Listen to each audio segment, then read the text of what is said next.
observar clases en una escuela, clases presenciales, para poder planificar. Uno puede planificar desde la teoría y desde su propia experiencia escolar.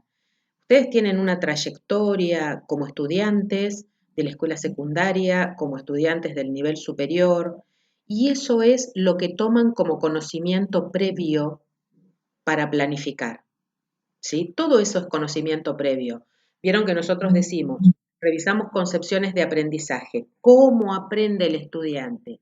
Aprende a partir de sus saberes previos, tomando esos saberes previos y utilizándolos para resolver problemas. ¿Cuál es la problemática que ustedes se enfrentan en este momento? Bueno, hay que elaborar una propuesta de enseñanza sobre un contenido que tenga que ver o se relacione con el año sobre el que ustedes están planificando, haciendo la planificación anual. Y bueno, ¿y cómo empiezo? ¿Y cómo elijo las actividades? ¿Y cómo planteo esto? ¿Y cómo sería una actividad de inicio? ¿Y cómo? Esa es la problemática a enfrentar. ¿Y qué tienen? Y tienen sus saberes previos. ¿Cómo lo harían ustedes en función de lo que saben? Y esos saberes previos se van reconstruyendo a medida que leen la bibliografía. Vamos a ver ahora, justamente a partir de una corrección, cómo vamos poniendo en diálogo este saber nuevo que estamos construyendo con esos saberes previos. Exactamente como lo vamos a hacer ahora, es como después esperamos que ustedes trabajen en el aula enseñando matemática, ¿sí? A ver, les voy a compartir primero pantalla. A ver, vamos a ir con esta. Primero quiero mirar esta, ¿ven? Un Word.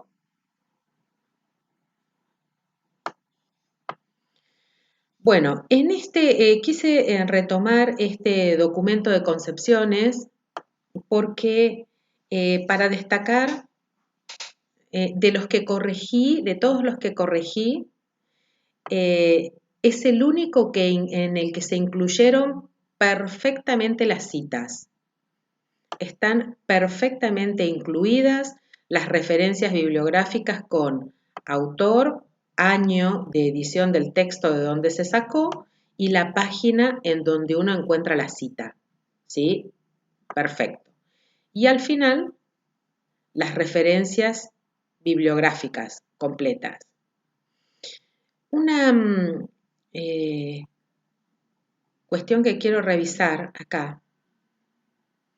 Cuando ustedes escriban ahora, empiecen a completar lo que falta de su planificación anual, una cuestión que deben poner en la fundamentación es qué es la matemática, concepción de la matemática.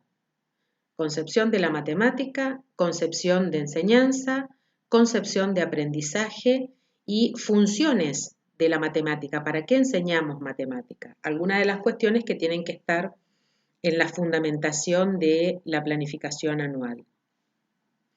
En su mayoría pusieron muy buenas citas, pero una cuestión así como para tener en cuenta, no olvidar al momento de armar la fundamentación, es que la matemática es una construcción humana, se conoce, sus objetos se conocen a través de representaciones. Esas representaciones, cuanto más se combinan o más se trabajan, más se conoce al objeto matemático. La matemática y sus objetos tienen dos funciones fundamentales, una función instrumental, o sea, el uso de los conceptos matemáticos como herramientas para resolver problemas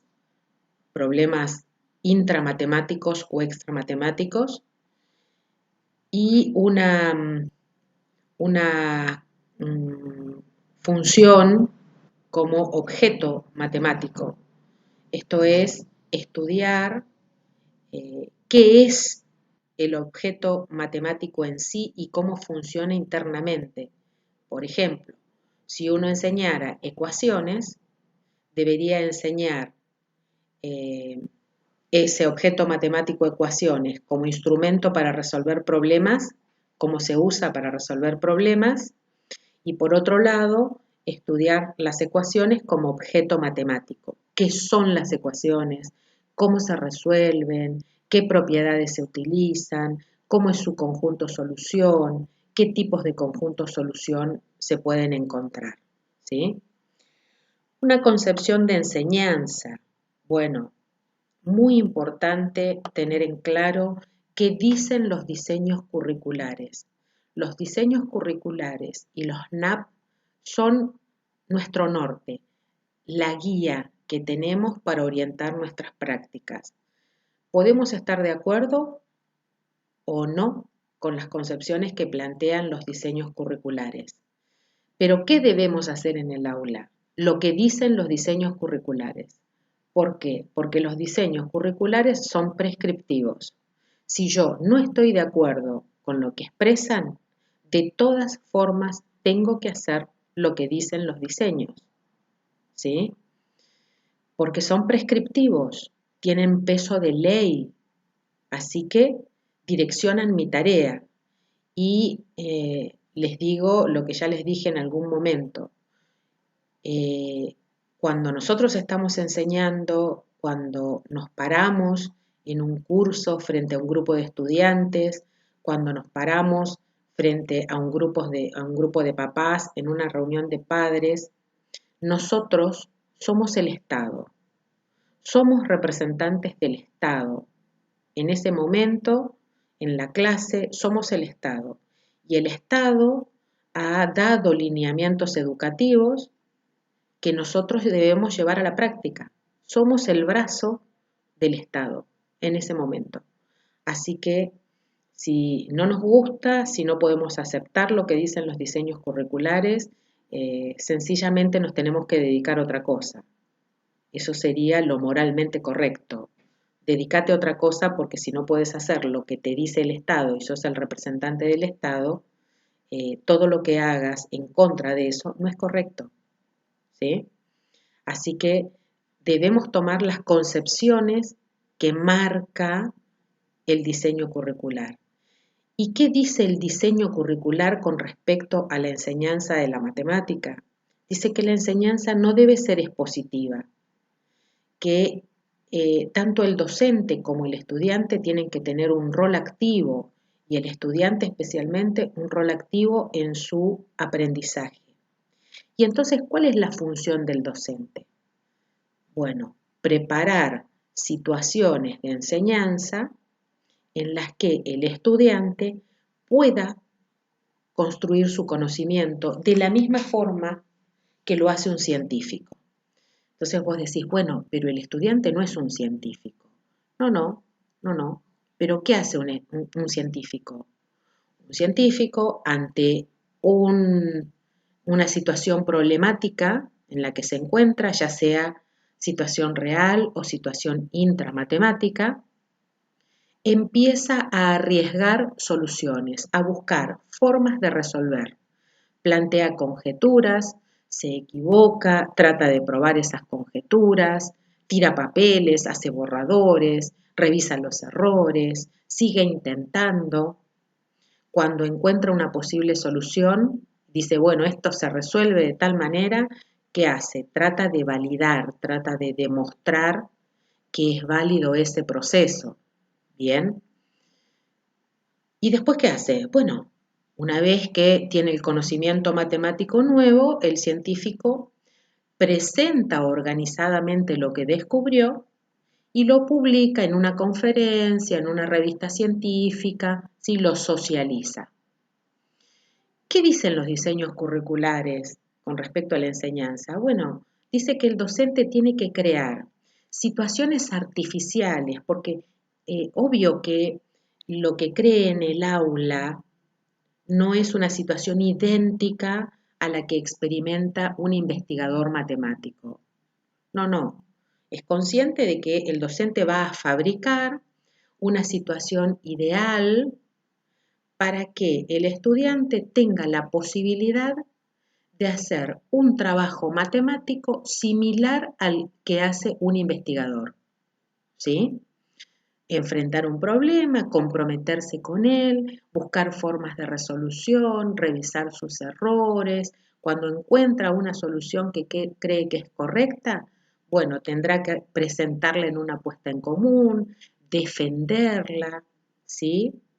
Y publicarla. Esto es publicarla, hacerlo público, compartir con los demás lo que descubrió, ¿sí? Esto es en cuanto a situaciones de enseñanza. ¿Solamente este tipo de situaciones va a crear el docente? No, no.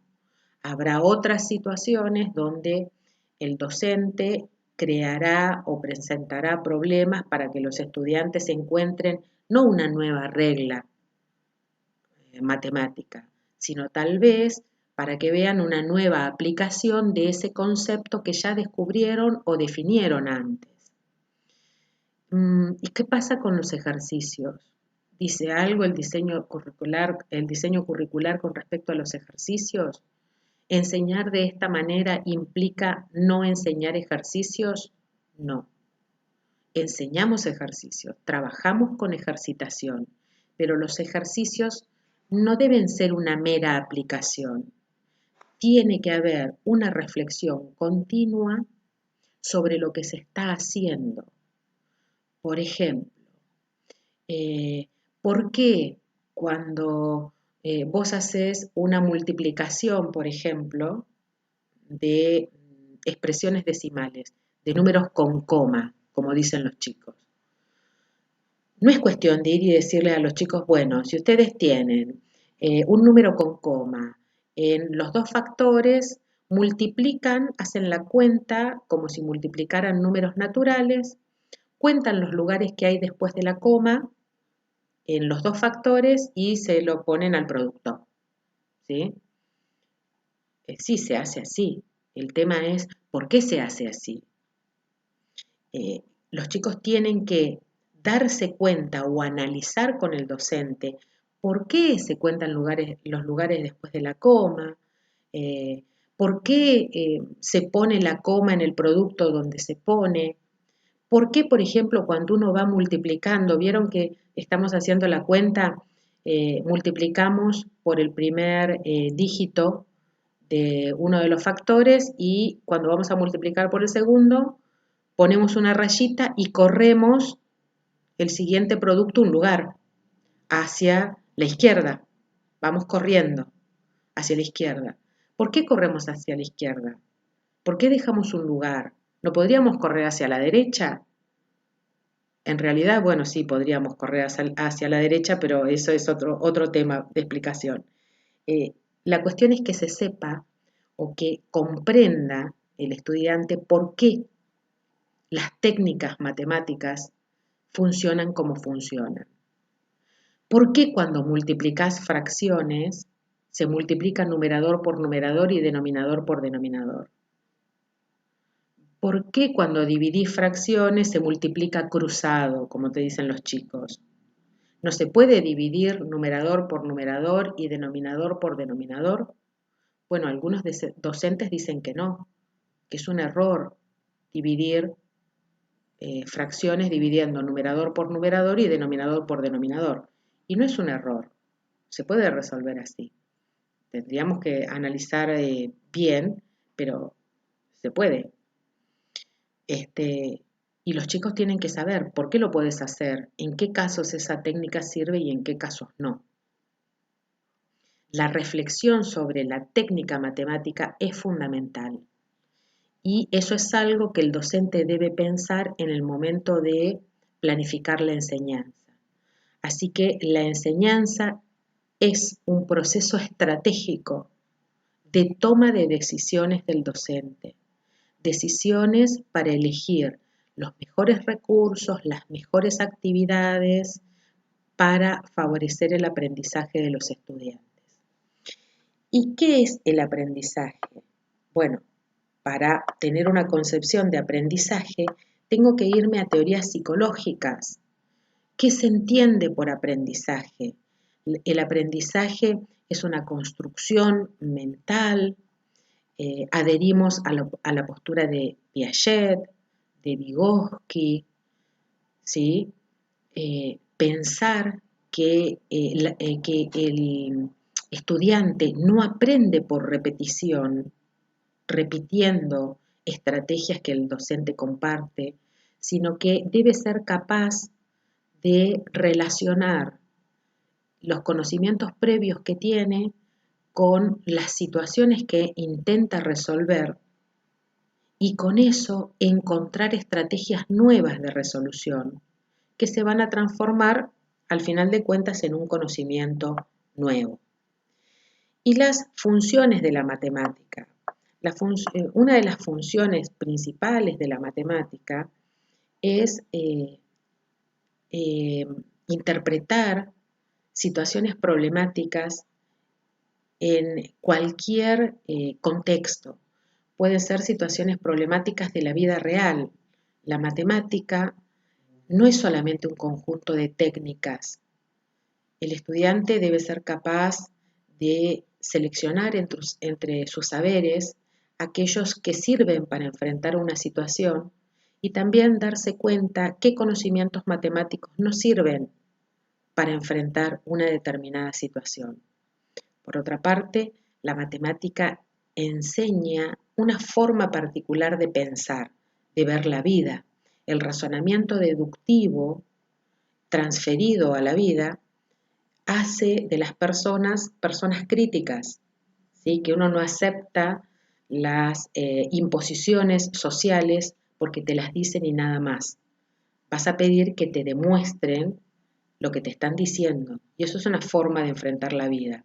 Cuando uno dice formamos ciudadanos críticos, la idea no es formar criticadores, es formar personas capaces de analizar lo que se les está diciendo y de justificar las afirmaciones que realiza. Eso es en cuanto a concepciones.